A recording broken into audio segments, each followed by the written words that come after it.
For every time we find a dinosaur out there, we find dozens of microsites. So they are layers of rock that are just chock full of smaller fossils, and quite often they tell us a lot more about ancient environments than a single dinosaur skeleton ever could. Yeah, so like this is a river valley. It was cut by rivers during glacial melt. And as the glaciers it cut the valley, it was cutting down through the layers. And that left exposures on the sides of the hills.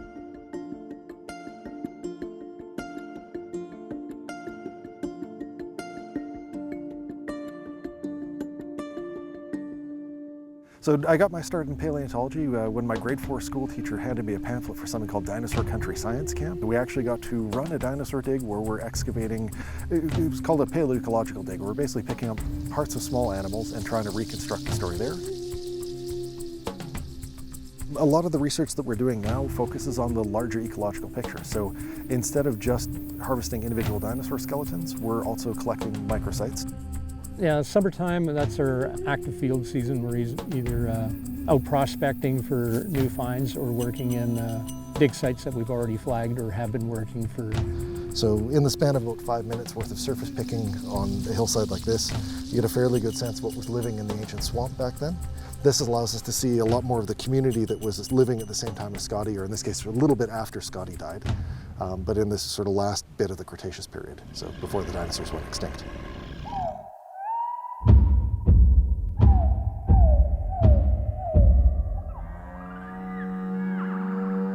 The T.rex Discovery Centre is located in East End, Saskatchewan.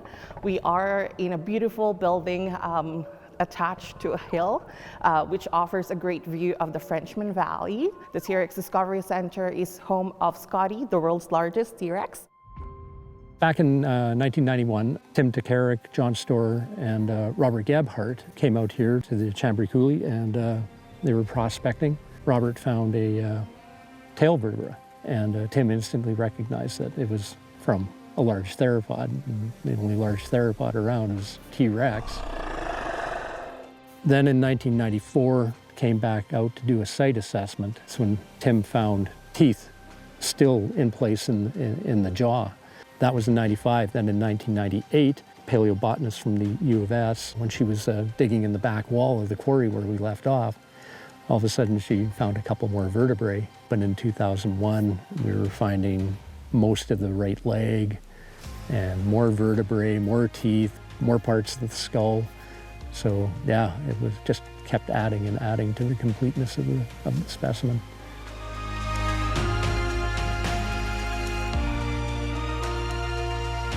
There are about 30 or so sites that have produced different skeletons or partial skeletons. The discovery process hinges around Scotty, so people were working in that quarry for so long that when they're branching out to work at different areas or prospecting when they had some time off, they're finding more material. It's resulted in at least a few ceratopsian or like Triceratops type skeletons or skulls. East End and the southern part of Saskatchewan in general is a very rich place to be looking for dinosaurs.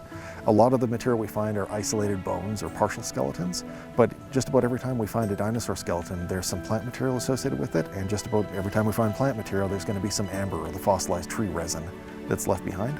Yeah, so the T.rex Discovery Centre is it's to showcase the fossils of the area.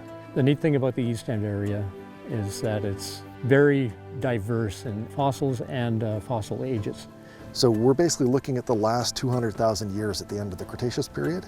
So Scotty would be near the bottom of that, and in that time this area was crisscrossed by little streams and rivers, and they're working their way across a mudflat that would have looked a lot like the Florida Everglades does today. And living in these streams and rivers, you'd have lots of crocodiles and turtles and garfish and things like that. So if you look at the surface of the rock here, there are these little sort of pearly looking things poking out. Those are gar scales, so from a garfish. And if you walk around the hillside and pick up a few, you can basically create a little bit of a snapshot of what's going on in an ancient ecosystem. This is a vertebra or backbone of something called Champsosaur. It's a little crocodile-like animal that lived at the same time as the dinosaurs and survived the extinction event too. There are also things like fish vertebrae. So that little donut-shaped piece is a vertebra from a fish. There's a small piece of a rib from a turtle, so that would stick outside the edge of the shell like that. And towering over it all, we've got dinosaurs. And in this case, we're talking about things like Triceratops and Tyrannosaurus in terms of the biggest dinosaurs. We also have duck-billed dinosaurs like Edmontosaurus, and then a mixture of small herbivores like Thescelosaurus and some small carnivore dinosaurs like Troodon that are mostly represented by teeth. We don't have many complete skeletons here. And the other bit of fun is sometimes when you find material like this, you can follow it up the hillside to where it's weathering out of, and if you're lucky, you'll find more complete animals. So when we get a bone isolated, we do a field jacket on it. So what that is say we have like a leg bone, and we'll clear off the top of it and cut down the sides. Then you put wet tissue paper over top of that, and that acts as a barrier between the plaster of Paris and burlap strips. And as we undercut, we keep plastering and burlapping it underneath until it's just sitting on a stem, and then we cross our fingers, flip it over. Then we tissue that, plaster it up, and that's a field jacket, and it's all safe for transport back to the lab. It's also a really great place for students. So a lot of the summer students we have working with us are university students in paleontology programs. So people get a chance to see that up close and personal and talk to the people that are training up for this sort of career path. So it's a Triceratops. This is a femur. We found not a large amount of the skeleton. We found the femur, there's some vertebrae and some ribs. So the Triceratops site that we're working on now is a good example of that. Within just a very short span on the side of the hill, there was like about 5 or 6 bones popping out. So that's a pretty good indicator that there might be a good portion of a skeleton in there. And then we just start chasing the bone into the hill. Like if I could have told myself when I was 3 years old and crazy about dinosaurs that I'd be working on the world's biggest T.rex, it would have blown my 3-year-old mind to pieces. And just a privilege to work on the specimen.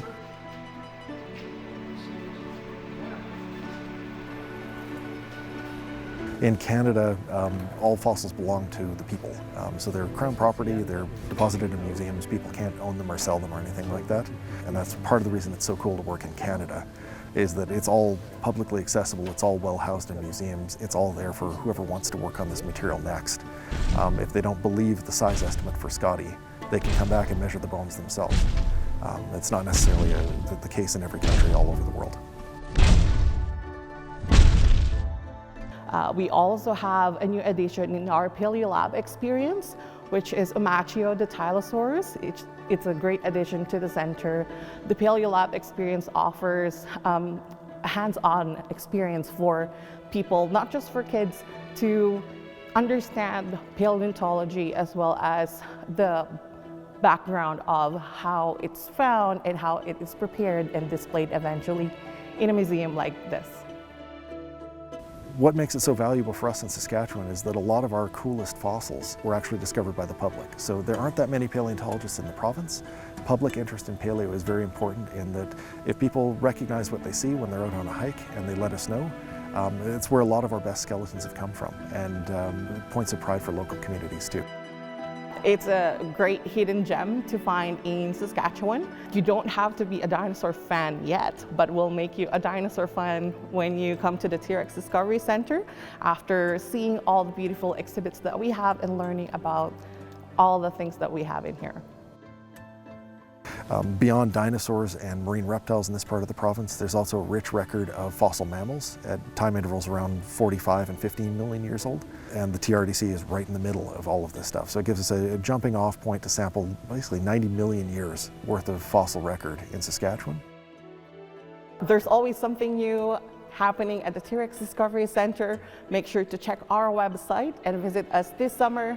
We're open every day from 10 a.m. until 6 p.m. from Victoria Day long weekend until Labor Day. If you have program ideas you'd like to see on maxTV Local, let us know at SaskTel.com/local.